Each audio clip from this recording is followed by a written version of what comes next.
TS Madan, आपका दोस्त, आपका हम सफर। जो आज का मैंने टॉपिक लिया है वो है कि आपकी पर्सनैलिटी मैग्नेटिक कैसे हो सकती है, यानी आकर्षित कैसे कर सकती है, कैसे चुंबकीय हो सकती है। मैग्नेटिक का मतलब है चुंबकीय, कि ऐसा क्या हमारे में हो कि लोग हमारी ओर खींचे चले आए, जैसे चुंबक की ओर खींचे चले आते हैं, जैसे मैग्नेट के साथ लोग खींचे चले आते हैं। यानी लोहा जैसे मैग्नेट लोहे को खींच लेता है, ऐसे हमारी पर्सनैलिटी हो कि हम लोगों को अपनी ओर आकर्षित कर पाए। ये आज का टॉपिक है। लेकिन पहला जो प्रश्न होता है कि क्या मैग्नेटिक पर्सनैलिटी की जरूरत है? क्या हमें कुछ ऐसा करना चाहिए कि हमारी पर्सनैलिटी मैग्नेटिक हो जाए, लोग आकर्षित हो जाएं? और अगर ऐसा करना चाहिए तो कैसे हो सकती है? ये दोनों एस्पेक्ट मैं आपके साथ आज डिस्कस करने जा रहा हूं। सो शुरू करते हैं। आपकी पर्सनैलिटी मैग्नेटिक होने के लिए 3 एरियाज में आपको काम करना है। पहला है कि आप दिखते कैसे हो, आपकी लुक्स कैसी हैं, कैसे आप दिखाई देते हो। दूसरा है कि आपके एक्शंस कैसे हैं, आप कैसे अपनी हाथ पैर चलाते हो, कैसे अपनी आंखें चलाते हो, कैसे आपका फेस एक्सप्रेशन चलता है, कैसे आपकी बॉडी लैंग्वेज है, कैसे बैठते हो, कैसे उठते हो, कैसे आपके हाव भाव हैं, अपनी इमोशंस कैसे एक्सप्रेस करते हो। ये सेकंड एस्पेक्ट है। और थर्ड है कि आप बोलते कैसे हो, आपकी लैंग्वेज, आपकी कम्युनिकेशन, दोनों लैंग्वेज, आपकी वर्बल एंड नॉन वर्बल दोनों की बात हो गई। नॉन वर्बल हमने पहले बात की है। वर्बल लैंग्वेज कि आप कैसे बोलते हो, कैसी भाषा का इस्तेमाल करते हो। भाषा का मतलब मेरा इंग्लिश, हिंदी, पंजाबी की बात नहीं है। कैसे वर्ड्स आप सिलेक्ट करते हो, किस तरह के वर्ड्स बोलते हो। आपकी लैंग्वेज में गंदगी है कि मिठास है, आप फिल्थी लैंग्वेज बोलते हो या कुछ बेटर, अच्छा बोलते हो, आप दूसरे को तू कह के बुलाते हो या आप कह के बुलाते हो। ये तीसरा एस्पेक्ट है। तो इसका मतलब हमने 2 एस्पेक्ट्स के ऊपर, 3 एस्पेक्ट्स के ऊपर काम करना है। पहला है कि आप दिखते कैसे हो, दूसरा है कि आप एक्ट कैसे करते हो, आपके एक्शंस कैसे हैं, और तीसरा है कि आप बोलते कैसे हो, क्या बोलते हो। तो तीनों के ऊपर एक एक स्टेप करके बात करते हैं, सो दैट हम अपनी बात को, इस बात को समझ पाएं और अपनी पर्सनैलिटी को मैग्नेटिक पर्सनैलिटी बना पाएं, लोग हमारी ओर खींचे चले आए। तो पहला प्रश्न था कि क्या मैग्नेटिक पर्सनैलिटी चाहिए, और अगर चाहिए तो क्यों चाहिए। पहले इसको बात करते हैं। मैग्नेटिक पर्सनैलिटी सिंपल वर्ड्स में तो चाहिए, हर किसी को चाहिए। आपके कपड़े कैसे हैं, आपका मेकअप कैसा है, आपका चेहरा कैसा है, आपकी घड़ी कैसी है, आप ज्वेलरी कैसी पहनते हो, आप एक्सेसरीज कैसे पहनते हो, इसकी इंपॉर्टेंस है। हाँ, बहुत ऐसे लोग मुझे मिले हैं जो कामयाब हैं और उनकी ड्रेस सेंस बेकार है। उनको नहीं पता कि कौन सी पैंट के साथ कौन सी शर्ट पहननी है, कौन सी टाई पहननी है, कैसे शूज पहनने हैं, येट दे आर सक्सेसफुल। उनको मेरी इस वीडियो से थोड़ी सी ऑब्जेक्शन हो सकती है, लेकिन माय डियर फ्रेंड्स, अगर बिना लुक्स के, बिना ड्रेसअप होने के आप बेटर रिजल्ट्स ला रहे हो, तो believe me, as a life coach मैं आपसे ये आशा रख सकता हूं कि आप मेरे ऊपर विश्वास करोगे। बिलीव मी, अगर उस लुक्स के बिना आपकी पर्सनैलिटी इंप्रेसिव लगती है, यानी आपको लगती है क्योंकि आपको रिजल्ट मिल रहे हैं, तो अगर आप अपनी लुक्स को इंप्रूव कर लो, अगर आप अपनी ड्रेस को इंप्रूव कर लो, अगर आप ज्वेलरी, घड़ी, हेयर स्टाइल, मेकअप, इनको इंप्रूव कर लो, तो डेफिनेटली ये रिजल्ट्स मच बेटर हो जाएंगे। कभी भी ट्राई करके देख लेना। जो लोग आपको मिलते हैं, जो लोग आपके साथ डील करते हैं, कई बार उनकी रिक्वायरमेंट होती है आपके साथ डील करने की। कुछ आप ऐसा बेचते हो जो आप ही से मिलता है, आपका रिलेशन ऐसा है कि आपको मिलना ही मिलना है, कुछ ऐसा खरीदते हो कि आपसे उनको फायदा हो रहा है। लेकिन आपकी एब्सेंस में, आपके पीठ पीछे डेफिनेटली वो आपको डिस्कस करते हैं कि यार मैं इसे खरीद तो रहा हूं क्योंकि इसके अलावा किसी और के पास ये प्रोडक्ट है नहीं, लेकिन ये जूता कैसा पहनता है यार, इसको पता ही नहीं है कि जीन्स के साथ कौन सा पहनना है, फॉर्मल ट्राउजर्स के साथ कौन सा पहनना है और शॉर्ट्स के साथ कौन सा पहनना है। तो वो आपकी एब्सेंस में डिस्कस जरूर कर रहा होता है और उसी डिस्कशन से ही हमने बचने की कोशिश करनी है ताकि हमारी एब्सेंस में कुछ ऐसा डिस्कस ना होता हो। तो सबसे पहले आप ये मान लीजिए कि लुक्स का बेटर होना बहुत जरूरी है। आपका बेस्ट इमेज आपकी लुक्स देती हैं और आप जानते हो first impression is the last impression. मैं एक चीज से तो सहमत हूं, आपकी इस बात से सहमत हूं कि ये होना नहीं चाहिए, बट है। आप गाड़ी में जा रहे हो, कोई आपके सामने आपसे लिफ्ट मांग रहा है, झूठ ना बोलना, आप उसे जानते नहीं हो, लेकिन जो उसके कपड़े, उसका पहरावा, उसकी लुक्स से ही डिसाइड कर लेते हो कि ये बंदा अच्छा है या नहीं, इसको लिफ्ट देनी चाहिए या नहीं। हो सकता है कि वो बंदा ठीक ना हो, लेकिन आपने तो उसकी लुक्स से ही डिसाइड किया। तो आपको कब मिलने आया? मैं तो बहुत बार देखता हूं, मैं होटल में जाता हूं, बाहर फंक्शंस में जाता हूं, सेमिनार्स में जाता हूं, मीटिंग्स अटेंड करने जाता हूं, as a guest also, as a host also. Hotel का जो गेटमैन है, जो बाहर गेट खोलने वाला है, वहीं से ही शुरू हो जाती है आपकी पर्सनैलिटी का रोल, आपकी लुक्स का रोल। वो मैंने बहुत बार देखा है, कई बार टिकट चेक नहीं करते हैं, पास चेक नहीं करते हैं, आइए सर, केवल कपड़े देख के। और ऐसे लोग भी होते हैं जो हमारे से कई गुना ज़्यादा कामयाब हैं, कई गुना ज़्यादा अमीर हैं, कई गुना ज़्यादा उनका स्टेटस है, लेकिन उनको, हाँ जी बोलिए, अंदर जाना है, इनवाइटेड हो, पास है क्या आपके पास, तो बताना पड़ता है, अरे भाई साहब हमारे चीफ गेस्ट हैं, हमारे आज के स्पीकर हैं। ऐसे ही अगर आप सेल्समैन हो, अगर आप, एक्सक्यूज मी, फोन आ रहा है यार, बाद में ही अटेंड करना पड़ेगा, अननोन नंबर है तो मैसेज कर देता हूं। ओके, तो अब बीच में फोन आएगा तो मुझे नॉर्मली अटेंड नहीं करना चाहिए, बट क्योंकि मैं आपके साथ बातें करता हूं, दिस इज नॉट कि मैं स्क्रिप्ट बना के बैठा हूं और आपसे बोल रहा हूं। अब नहीं फोन सुनूंगा, वैसे अब साइड पे कर देता हूं, ये रख दिया। वेल, तो आप सेल्समैन हो, आपको एंट्री इजीली मिलती है और आपके नंबर बनते हैं। अगर आप 100 नंबर का एक एग्जाम दो तो उस एग्जाम में हर चीज के नंबर हैं, केवल आपके कॉन्टेंट्स के नंबर नहीं हैं। ऐसे ही एज ए सेल्समैन हर चीज के नंबर हैं, आपकी प्रोडक्ट के अलग से नंबर हैं, आपकी क्वालिटी के अलग से नंबर हैं, आपकी लुक्स के अलग से नंबर हैं, चाहे वो 5 ही हो, वो 5 नंबर भी तो आपको चाहिए। एज ए कस्टमर आप बेटर इंप्रेस कर पाते हो दुकानदार को, एज ए ट्रेनर आप लोगों को इंप्रेस कर पाते हो, एज ए टीचर आप स्टूडेंट्स को ये बता पाते हो कि आई नो समथिंग। तो स्टूडेंट्स आपकी एब्सेंस से बात करेंगे, आपके सामने तो बात नहीं करेंगे। तो प्राइमरीली जो आपकी लुक्स हैं वो आपके प्रोफेशन एंड आपकी ऑक्यूपेशन के साथ मैच करती होनी चाहिए। ऐसा ना हो कि आपका प्रोफेशन, आपका ऑक्यूपेशन कुछ और है और आपकी लुक्स किसी और तरह की है। आपकी ड्रेस सेंस उसके साथ मैच करती होनी चाहिए, तो इजीली एक्सेप्टेबिलिटी बन जाती है, सामने वाला आपको इजीली स्वीकार कर लेता है।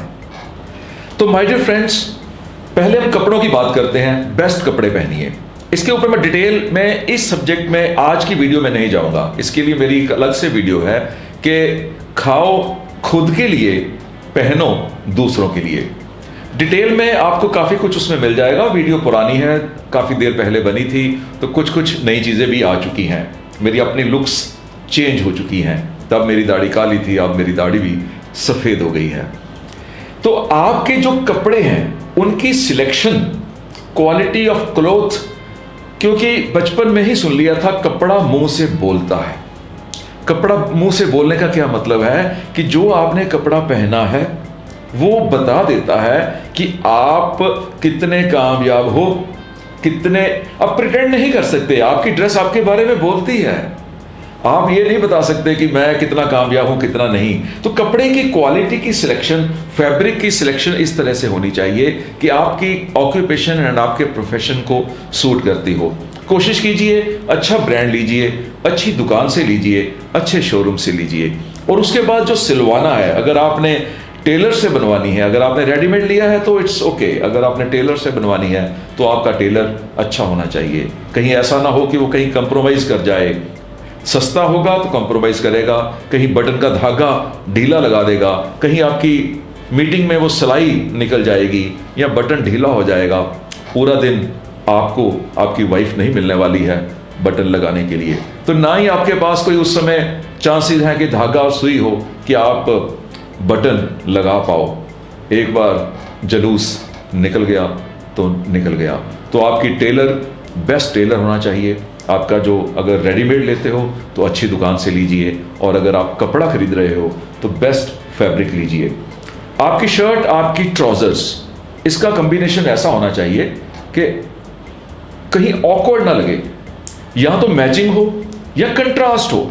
कंट्रास्ट में इस तरह से, मान लीजिए ब्लैक एंड वाइट, मान लीजिए डार्क ब्लू एंड पिंक।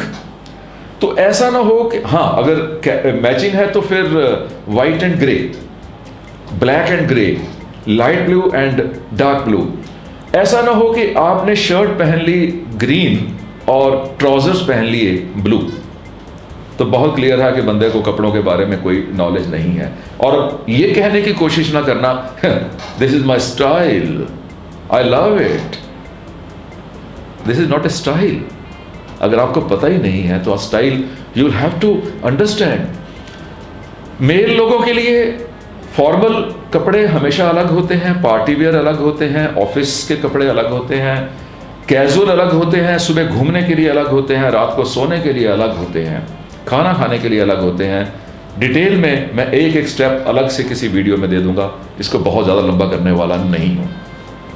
तो उसी के मुताबिक आप धीरे धीरे एक एक चीज़ लेते जाइए। कहीं ऐसा ना हो कि आप जिस ट्राउजर्स, जिस शॉर्ट्स एंड टी शर्ट को दिन के समय खेलने के लिए पहनते हो, उसी ट्राउजर्स, उसी शॉर्ट्स एंड टी शर्ट्स को आप शॉपिंग के लिए पहन जाओ।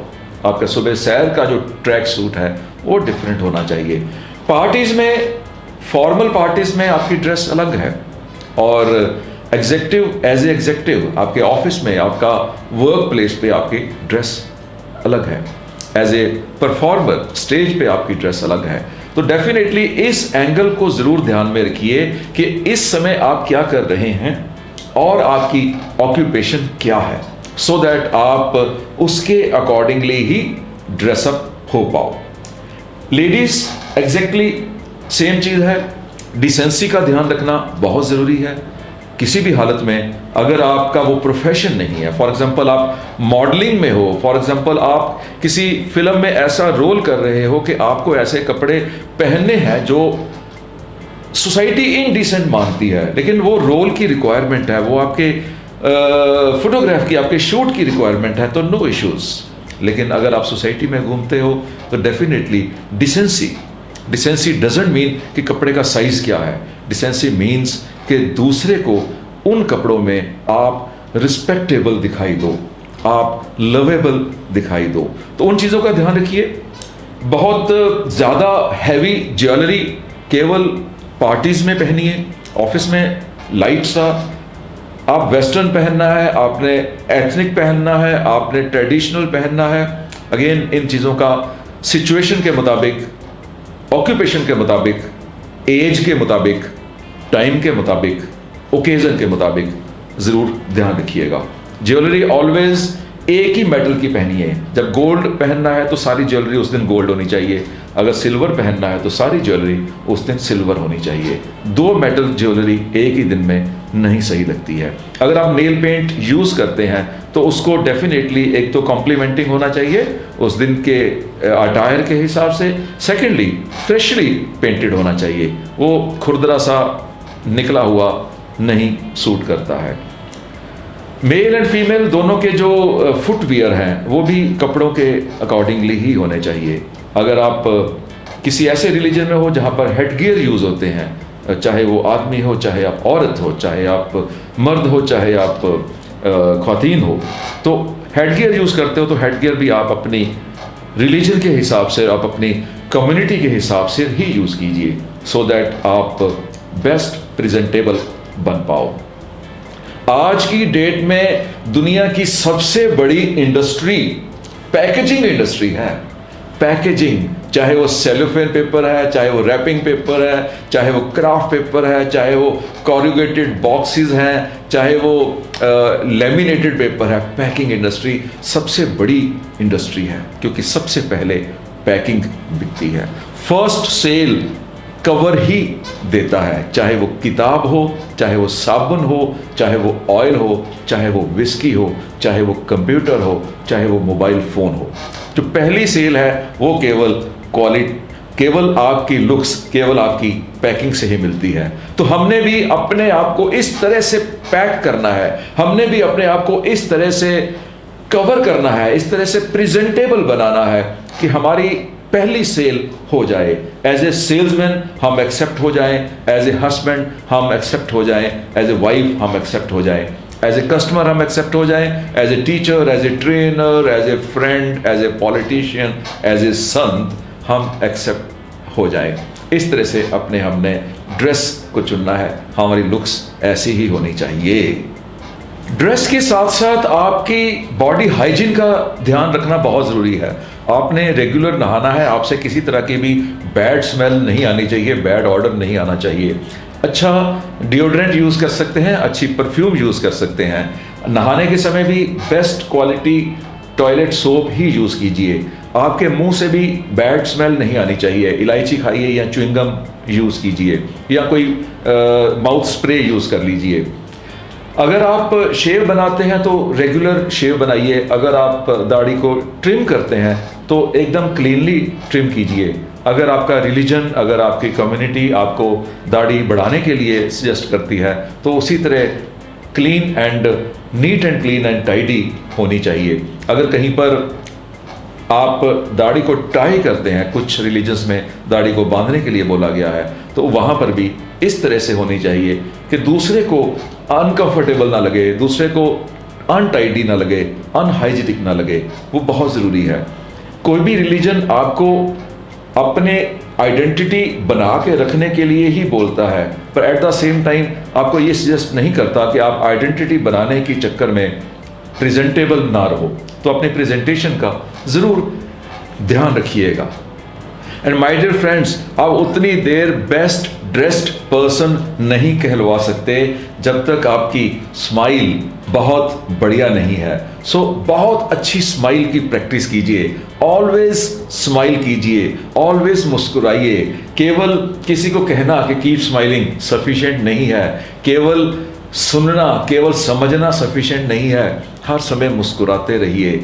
अगर आपके घर में टेंशन्स हैं, अगर आपके घर में समस्याएं हैं, प्रॉब्लम्स हैं, पजल्स हैं, तो जो सामने वाला व्यक्ति है उसके घर में भी समस्याएं हैं, उसके घर में भी पजल्स हैं, उसके घर में भी प्रॉब्लम्स हैं। वो अपनी प्रॉब्लम्स मैनेज कर रहा है, आपकी प्रॉब्लम्स को नहीं सुन पाएगा, आपकी प्रॉब्लम्स को नहीं समझ पाएगा, वो उसके लिए रेलेवेंट नहीं है। तो केवल आपने स्माइल ही पास करनी है। वो आपकी ड्रेस को कई गुना एनहेंस कर देता है, आपकी पर्सनैलिटी को कई गुना एनहेंस कर देता है। जैसे ही आप स्माइल किसी को पास करते हैं तो सामने वाला व्यक्ति, चाहे वो पहली बार ही आपको मिला हो, तो उसको एकदम देखते ही लगता है कि इस व्यक्ति को हम पहले कहीं मिले हैं।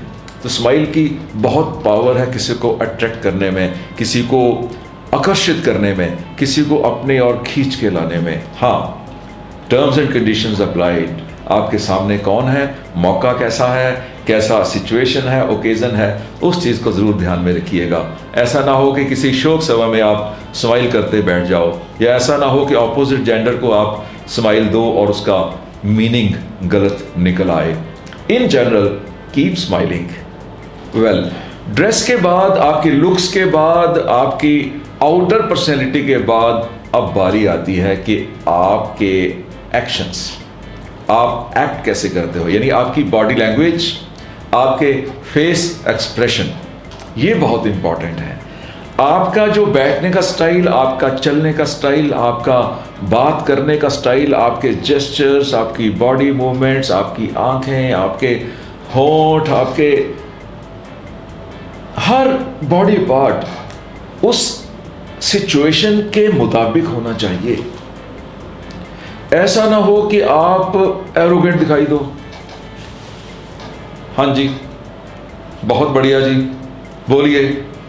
तो बॉडी लैंग्वेज की आपको समझ होनी बहुत ज़रूरी है। आपका बैठने का स्टाइल, मान लीजिए आप ऐसे बैठ गए क्या है, तो ये मैंने बोला नहीं क्या है, आपको लगा है, क्योंकि ये बॉडी लैंग्वेज ऐसा ही दिखाती है। हाँ बोलिए क्या है। तो आपने इन चीज़ों का ध्यान रखना है कि बॉडी लैंग्वेज आपकी दूसरे को किसी तरह से ऑफेंड ना करे, दूसरे को चुभे नहीं, दूसरे को परेशान ना करे। मैंने कई बार देखा है कि सामने कोई व्यक्ति बैठा होता है और टांग को ऐसे रख के बैठ जाता है और जो जूता है वो दूसरे साथ वाले व्यक्ति को दिखाई देता है, यानी उसके नीचे क्या कचरा लगा हुआ है। बचपन में तो हम कहते थे किसी को कि शीशा देखना है, तो उस समय जब बात होती है शीशा देखना तो हम पैर कर देते थे, ये देख ले। लेकिन as a grown up person हम ऐसा नहीं कर सकते हैं। हमें अपनी बॉडी लैंग्वेज का ध्यान रखना बहुत ज़रूरी है। मेरी अलग से वीडियोस हैं, उसके लिए मैंने उसमें सिखाया है कि कैसे आपके हाव भाव होने चाहिए, कैसे आपने हाथ मिलाना है, कैसे आपने आई कांटेक्ट बनाना है। आई कांटेक्ट में ध्यान रखिएगा, ऑपोजिट जेंडर के साथ आई कांटेक्ट में बहुत केयरफुल रहना है। अगर आप कंटिन्यूसली आंखों में देखते हैं तो डेफिनेटली कुछ गलत इमेज जा सकता है। तो आपकी बॉडी लैंग्वेज, आपका हाथ मिलाने का स्टाइल मेरी अलग से वीडियोस में देख लीजिए, लेकिन अपनी बॉडी लैंग्वेज को इंप्रूव करते जाइए। आपके फेस एक्सप्रेशंस इंप्रूव करते जाइए, आपके जेस्चर्स इंप्रूव करते जाइए। फीमेल बहुत कम जेस्चर्स यूज करें, उनका खड़े रहना, सिंपल खड़े रहना ही अच्छा है। ऐसे खड़े हो सकते हैं जैसे एयर होस्टेस खड़ी होती हैं, जैसे ब्यूटी कॉन्टेस्ट में कॉन्टेस्टेंट्स खड़ी होती हैं, अब वैसे खड़े हो सकते हैं। तो इस तरह से आपका एक एक एक्सप्रेशन, आपकी आई कांटेक्ट, आपका हाथ चलाने का तरीका, वो लोगों को इम्प्रेस करे, ना कि लोगों को दूर भगाए। आप अगर नमस्ते भी करते हैं तो अच्छा समय लगा के नमस्ते जी, नमस्ते जी। अगर आप सलाम करते हैं अस्सलाम वालेकुम, तो उस समय भी आपका जो हाथ है वो इस तरह से चलना चाहिए कि दूसरे को लगे। मैंने कई फिल्म स्टार्स को देखा है, सलमान खान और शाहरुख खान में मैंने ये क्वालिटी नोट की है। जब वो सलाम करते हैं तो आदाब बहुत अच्छा लगता है। ऐसे ही अगर आप सत श्री अकाल करते हो तो अच्छी तरह प्यार से सत श्री अकाल जी, बेस्ट इमेज दे दीजिए। First impression is the last impression and last impression is the lasting impression. किसी भी मीटिंग में आपको सेकेंड चांस नहीं मिलता है फर्स्ट इंप्रेशन देने के लिए।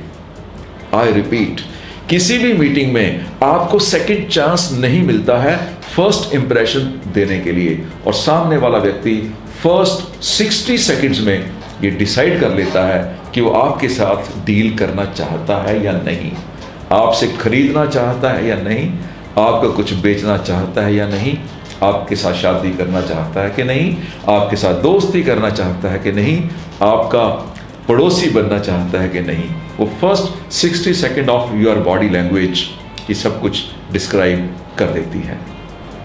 अगर आप किसी के साथ कम्युनिकेट कर रहे हैं, किसी के साथ आप कन्वर्सेशन में हैं, तो उसको एनकरेज कीजिए। आपके जो बॉडी लैंग्वेज है, आपके जो फेस एक्सप्रेशन है, उसके अंदर से आवाज़ निकलवाए।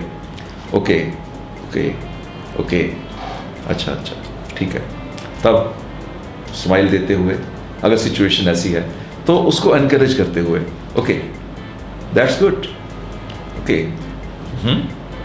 ओके, ओ रियली, तो उसको इनकरेज कीजिए, उसकी बात को सुनिए, अपनी बात बीच में बोलना शुरू नहीं कर दीजिए। उसकी बात कंप्लीट नहीं हुई, अभी 4-5 दिन पहले मैं एयरपोर्ट पे था तो मुझे एक पुराना जान पहचान वाला मिल गया, तो मेरे से वो एडवाइस मांगने लगा कि वो दिवाली को अपने कस्टमर्स को गिफ्ट कौन सा दे। तो मैंने अभी उसे बताना शुरू ही किया था तो उसने खुद ही बोलना शुरू कर दिया कि मैं तो ये दे रहा हूँ। अरे तू दे ही रहा है तो फिर मेरे से क्यों पूछा, और अगर मेरे से पूछा है तो 2 मिनट सुन ले। मैंने कोई इम्पोज थोड़ा कर देना है, तेरे ऊपर कोई रिवॉल्वर थोड़ा रख देनी है तो मेरी मर्जी है गिफ्ट खरीदना। तूने पूछा, मैंने बताना शुरू कर दिया, अब मेरी बेइज्जती क्यों कर रहा है यार। तो इस तरह से कन्वर्सेशन में आप बहुत ध्यान रखिएगा कि ऐसे एक्शंस, ऐसे एक्सप्रेशंस ना यूज हो जाएं कि दूसरा ऑफेंडेड फील करे और दूसरा कहीं आपको लगे उसको कि पता नहीं यार मैं कहाँ फंस गया हूँ, कौन सा ऐसा व्यक्ति किसके साथ पाला पड़ गया है। बात करते हुए पावर ऑफ टच बहुत बड़ी पावर है। आप जब किसी को टच करते हैं, उसके साथ बात करते हुए, और सुनाओ कैसे हो, और सुनाओ एक्सीलेंट, बहुत बड़ी पावर है। लेकिन इसका इस्तेमाल थोड़ा सा कॉशियस रह के करना होगा। If you are a male and female को अगर आप टच करते हो तो खासकर ऐसी फीमेल जिसके साथ आप कोई आपका रिलेशन नहीं है, if she is your sister, if she is your mother, your grandmother और योर डॉटर, तो उस टच की पावर आपको मिल सकती है। If she is your wife तो आप कर ही लोगे। लेकिन पब्लिक डीलिंग में if she is your customer और she is a sales girl या कहीं पर आपकी कोलीग हैं, तो मैं यही एडवाइस करूंगा कि इस पावर को ट्राई नहीं कीजिए। ये पावर आपको मैग्नेटिक नहीं रहने देगी, रादर ज़्यादा नुकसान भी हो सकता है।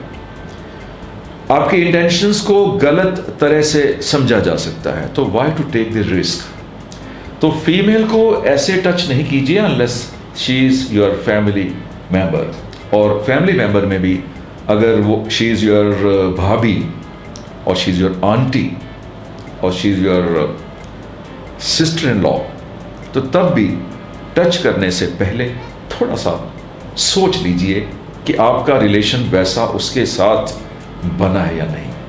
तो power of touch, otherwise same gender, male to male and female to female बहुत पावर है। किसी को टच करते ही ऐसे लगता है जैसे एक अपनापन बन गया। उस अपनेपन को कंट्रोल, अपनेपन को किसी तरह से भी अपनी लाइफ में अप्लाई कीजिए।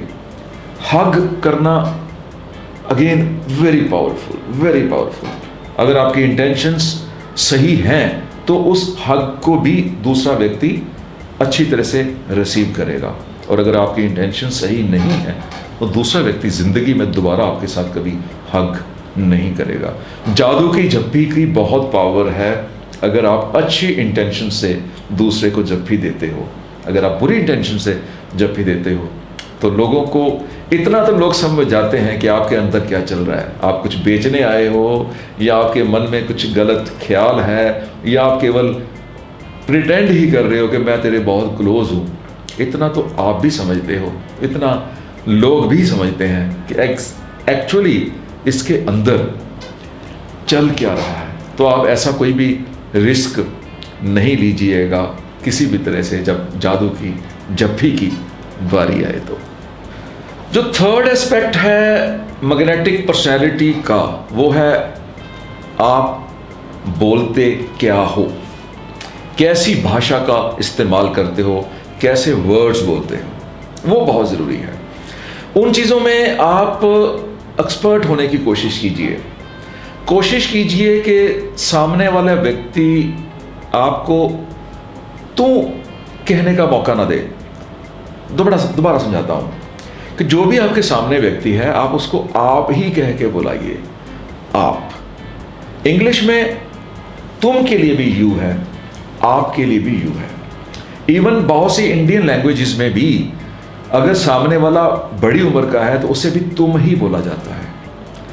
मन में रिस्पेक्ट है, लेकिन जो यूनिवर्सली एक्सेप्टेड हिंदी लैंग्वेज है उसमें अगर सामने वाला हमारे से बड़ा है, एज में, रिलेशन में, स्टेटस में, तो हम उसे आप कह के बुलाते हैं। उर्दू में भी ऐसा ही है, आप कह के बुलाया जाता है। कुछ लैंग्वेजेस में सभी को तुम कहा जाता है, तो वहाँ पर मैं ये सजेस्ट करूँगा कि आप वहाँ पर आप ही बोलिए। आप बैठिए, आप चलिए, मैं आपके पीछे आ रहा हूँ, आप कैसे हैं, तुम कैसे हो। ये मेजॉरिटी ऑफ स्टेट्स में अपने से छोटे को ही बोला जाता है, चाहे वो एज में हो, चाहे वो स्टेटस में हो, चाहे वो रिलेशन में हो। अपनी भाषा में किसी भी तरह, किसी भी कारण, किसी भी गाली का इस्तेमाल नहीं कीजिए। ये सुनने वाले को क्या फील होता होगा मुझे नहीं पता, लेकिन जो आपका इमेज वो कैरी कर रहा है वो सही नहीं है। कोई फ़ायदा नहीं है आपको ये दिखाने का कि आपको गाली आती है, आप गंदी गंदी गाली बोल सकते हो, ये प्रूव करने का कोई फ़ायदा नहीं है। लोग वही चीज़ जो मैंने शुरू में बोली थी, अगर आपकी इज्जत कर रहे हैं तो शायद किसी मजबूरी से इज्जत कर रहे हैं, अंदर से वो कोशिश करेंगे कि वो आप उसकी फैमिली के नज़दीक ना जा पाओ। वो अपनी बहू बेटियों को आपके सामने लाने से थोड़ा सा हेसिटेट करेगा, अपने परिवार में आपकी प्रेजेंस को वो थोड़ा सा अवॉइड करने की कोशिश करेगा। तो ऐसी कोई सिचुएशन नहीं लाइए, आपकी लैंग्वेज में ऐसे वर्ड्स का इस्तेमाल ना हो कि आप उससे दूर हो। तो रिस्पेक्ट दीजिए, talk to a person not to the position. Rickshaw वाला है, ठेले वाला है, गार्ड है, वो मे बी आपका पड़ोसी है, आपसे बड़ी एज का है, आपका एम्प्लॉयर है, आपका बॉस है, आपका कस्टमर है, इररिस्पेक्टिव ऑफ एवरीथिंग आप ही कहिए, साहब ही कहिए। मैंने पीछे एक अपने फेसबुक पे लाइव वीडियोस देनी शुरू की है, मैंने लाइव फीड भेजनी शुरू की है, और उसमें मैंने 2-3 बार जब लाइव हुआ हूँ तो मैंने अच्छी आदत के बारे में बोला है। तो एक दिन मैंने जब लाइव हुआ था तो मैंने कहा था कि उस दिन आपको वहाँ सजेस्ट किया था, आज भी सजेस्ट कर रहा हूँ कि अपनी कॉलोनी के, अपनी गली के सिक्योरिटी गार्ड को आप गार्ड साहिब कहना शुरू कर दीजिए। इज्जत आप ही की बढ़ेगी, रिस्पेक्ट आप ही की बढ़ेगी, मैग्नेटिक पर्सनैलिटी आप ही की बनेगी। मैं तो कर लेता हूँ and I am proud of it. मेरे सभी साथी जानते हैं, जब कोई नया गार्ड, नया सिक्योरिटी वाला आता है, हम सुबह मॉर्निंग में जब मॉर्निंग वॉक के लिए निकलते हैं तो कोई नया सिक्योरिटी गार्ड खड़ा होता है, तो उसको नहीं पता कि उसने नमस्ते करनी है, तो मैं तो कह देता हूँ नमस्ते गार्ड साहिब। उसके बाद वो रोज़ मुझे मेरे बोलने से पहले ही कह देता है नमस्ते सर, नमस्ते अंकल जी, नमस्ते बाबू जी। अगर किसी को 2 रुपये देकर रोज़ 2 रुपये वापस मिलते हों तो देने में हर्ज ही क्या है। अगर किसी को इज्जत देके रोज़ हमारी इज्जत होती हो तो करने में हर्ज ही क्या है। अगर रोज़ किसी को प्यार देके हमारा बदले में रोज़ हमें भी प्यार मिलता हो तो प्यार देने में हर्ज ही क्या है। और अगर रोज़ किसी को गाली देके, किसी को बुरा कह के, किसी को गंदा बोल के हमें रोज़ गाली सुनने को मिलती हो, रोज़ गंदा सुनने को मिलता हो, बुरा सुनने को मिलता हो, तो आप क्या सोचते हो? दे देना चाहिए। आई नो मेरे से पहले आपने सोच लिया कि कभी नहीं देना चाहिए, आप देते भी नहीं हो। मेरा प्रोफेशन ऐसा है, मेरा काम ऐसा है कि मुझे हर वीडियो में, हर सेमिनार में बोलना पड़ता है कि आप ये नहीं जानते हो। ये सोच के बोलता हूँ तभी तो बोल पाता हूँ, लेकिन आप जानते हो, आप बहुत कुछ जानते हो। मैं केवल रिमाइंडर देता हूँ आपको, वो सब कुछ जानते हो। मैं कहीं और से नहीं लेके आया हूँ सारे कंटेंट्स, इसी दुनिया से जो मैंने देखा है मैं आपको रिमाइंडर दे रहा हूँ कि अगर आप ऐसा नहीं करते हो तो अच्छा नहीं कर रहे हो तो अच्छा करना शुरू कर दो, और अगर अच्छा कर रहे हो अनइंटेंशनली तो इंटेंशनली करना शुरू कर दो, और अगर पहले से ही इंटेंशनली अच्छा कर रहे हो तो even the best can be improved. तो माय डियर फ्रेंड्स, आज की वीडियो में हमने जो डिस्कस किया है कि अपनी मैग्नेटिक पर्सनैलिटी होनी चाहिए। पहली बात तो हमने ये डिस्कस की कि मैग्नेटिक पर्सनैलिटी होनी चाहिए, एक चुंबकीय पर्सनैलिटी होनी चाहिए। आप जहाँ भी आज पहुँचे हो जब आपकी पर्सनैलिटी मैग्नेटिक हो जाएगी या और बेटर मैग्नेटिक हो जाएगी, पहले से मैग्नेटिक हो और इम्प्रूव कर जाओगे, तो सक्सेस के रिजल्ट्स भी बेटर हो जाएंगे। लोग और ज़्यादा आपके नज़दीक आना शुरू कर देंगे, लोग और ज़्यादा प्यार करना शुरू कर देंगे, लोग आपके साथ और ज़्यादा डील करना शुरू कर देंगे, आपके साथ business relations, professional relations, friendship, socialise करना वो और ज़्यादा हो जाएगा।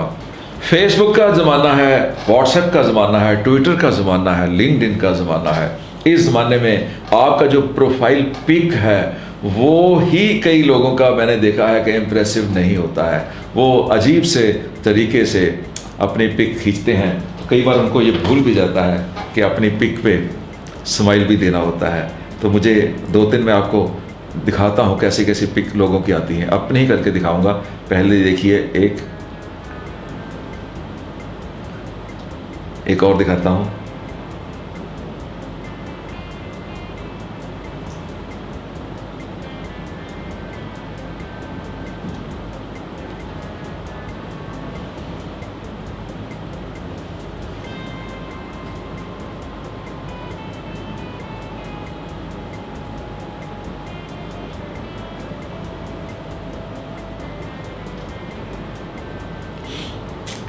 तो अपना वो प्रोफाइल पिक तो ठीक कर लीजिए माय डियर फ्रेंड्स। पहली चीज़ क्या थी? आपकी ड्रेस, आपकी लुक्स बेटर होनी चाहिए, पहले से इम्प्रूव होनी चाहिए। आपके एक्शंस, आपकी बॉडी लैंग्वेज, आपके फेस एक्सप्रेशंस बेस्ट होने चाहिए। आपकी communication, the choice of words, the choice of language, the way you speak, what you speak and how you speak, ये बहुत इसका ध्यान रखिएगा। आज के लिए इतना ही, वीडियो क्लोज करता हूँ। मेरे प्रोजेक्ट में जहाँ पर मैंने अपनी बुक्स को फ्री डिस्ट्रीब्यूट करना शुरू किया है, जिन लोगों ने उसमें पार्टिसिपेट किया है, जो लोग मेरी बुक्स को मेरे से ख़रीद रहे हैं, उनके लिए मैं दुआ करता हूँ कि उनकी सक्सेस कई गुना मल्टीप्लाई करे। जो लोग खरीदने का सोच रहे हैं वो भी डेफिनेटली मेरी इस ब्लेसिंग्स को डिजर्व करते हैं।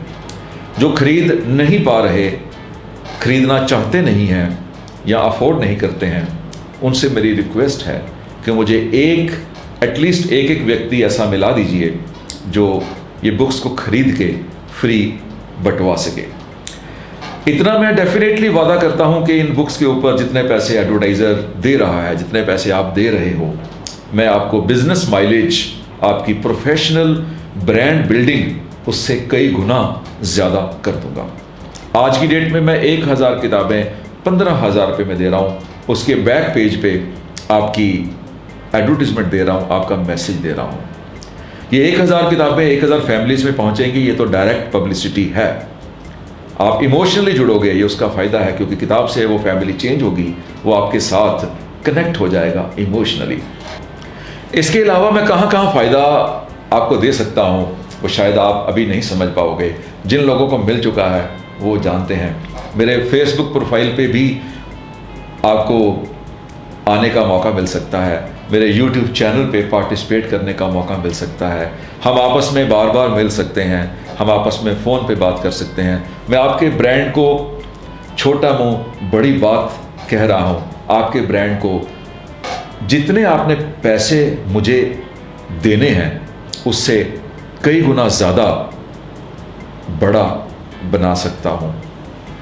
खुदा ने, उस भगवान ने, उस अल्लाह ने, उस वाहिगुरु ने मुझे कुछ प्लेटफॉर्म्स प्रोवाइड किए हैं। वो प्लेटफॉर्म्स आपके लिए हैं, आप उसको यूज़ कर सकते हो। मेरा तो केवल एक ही फ़ायदा करवा दीजिए, मेरी एक ही हेल्प कर दीजिए कि मेरे इस बुक्स के प्रोजेक्ट को कामयाब कर दीजिए। हर घर में किताब पहुँचाना चाहता हूँ। असफलता का त्याग इस समय मैं इंट्रोड्यूस कर चुका हूँ। वो किताब 1 करोड़ किताब लोगों के घर में पहुँचानी है। 1 करोड़ किताब का मतलब है कि अगर 1,000 किताब एक बंदा खरीदे तो कितने लोग चाहिए, वो आप कैलकुलेट कर लो। आप अफोर्ड करते हो तो एडवर्टाइज़ करो, आपका बिजनेस इंक्रीज़ होगा, आपकी प्रोफेशनल ब्रांड बिल्डिंग हो जाएगी, आपको उसकी माइलेज मिल जाएगी। मेरा मकसद पूरा हो जाएगा 1 करोड़ किताबें पहुंचाने का, और 1 crore families positive vibrations receive करेगी, उनकी लाइफ में सक्सेस आएगी, उनकी लाइफ में खुशी आएगी। सो ऑल द बेस्ट, सीखते रहो, बढ़ते रहो।